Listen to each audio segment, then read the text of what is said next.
Well, let's delve further into this with Raymond Gilpin. He is the Chief Economist and Head of Strategy at UNDP Africa. Great to have you on the show with us, Mr. Gilpin. And let's just start off with your findings on why these ratings agencies, as you say, are sometimes overrating, underrating, and even contradicting each other when it comes to African nations. What are they getting wrong? Thank you so much. It's a pleasure to be here. What we did find was that the methodologies that the credit ratings agencies use, while they are standard worldwide, they face some challenges on the African continent. And one is the availability of data to make objective determinations. And when this data is either late or unavailable, and then a lot of subjective judgment calls are made. And quite often, these do not go African countries' way, which is why we found that there seems to be an overwhelming amount of countries that face higher costs because the ratings themselves not really reflect actual risk. They do reflect, in some cases, perceived risk in these countries. But I want to get into the lack of sufficient hard data, because the report also points to this, lack of sufficient hard data on African economies. And they say the resulting impact is that there's subjective assessments when we talk about the risk of lending to Africa. Whose fault is this really? Is it African governments or is it the ratings firms? I think it's there has to be a combined approach to this, because what our findings show that when this is not done, the costs to African countries in terms of higher interest rates and also in terms of lower development financing inflows for the 19 countries we surveyed came up to about $74 billion. That's more than the total amount of aid that African countries receive on an annual basis.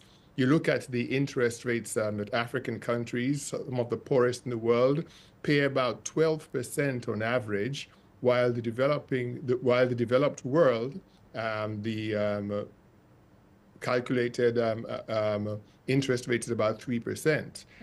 The bottom line here is that countries that could afford it less are paying much more, and that doesn't seem right. Doesn't make sense.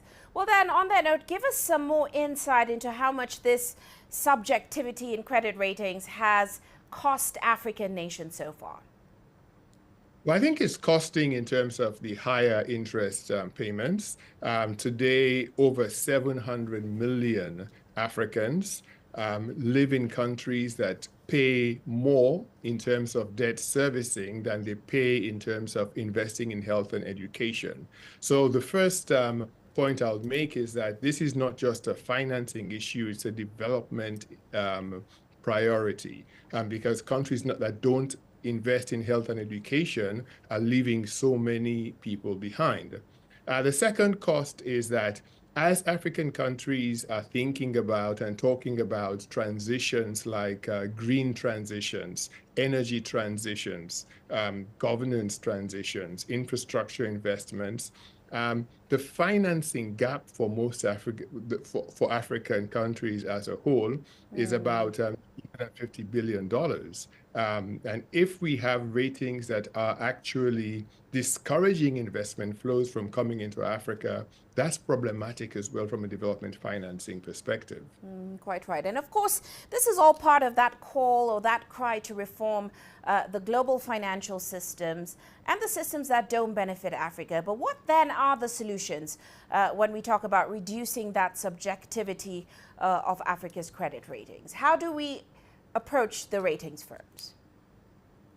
I think one of the issues is that we have to take on board the reality that it has to start with the data.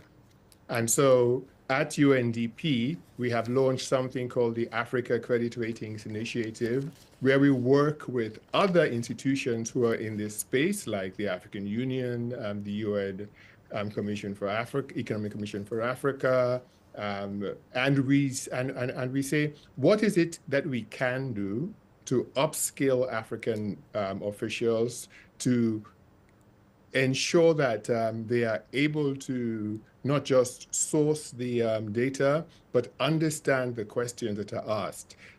In credit ratings processes, it's not just how much you're growing as an economy or how well you're doing with inflation. There are institutional and governance questions that also go into these ratings that countries need to understand. So we are working with African countries to build that capacity. We're also working with African countries and statistical offices to start working on systems that would provide this data in an accurate and a timely manner.